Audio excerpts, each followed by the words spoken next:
நல்ல கள்வன் தீஸ்மாஸ். இவன் இயேசுவின் வலப்பக்கம் அறையப்பட்டவன். அவன் தனது கடைசி கணத்தில் மனம் மாறினான்.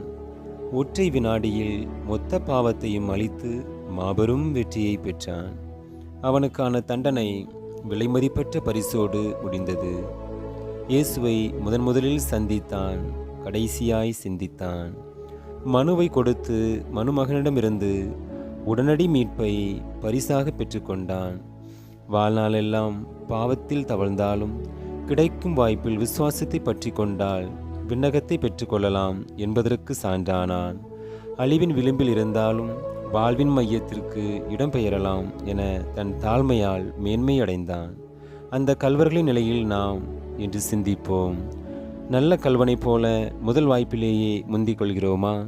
இல்லை கெட்ட கள்வனைப் போல கடைசி வாய்ப்பையும் கைவிடுகிறோமா?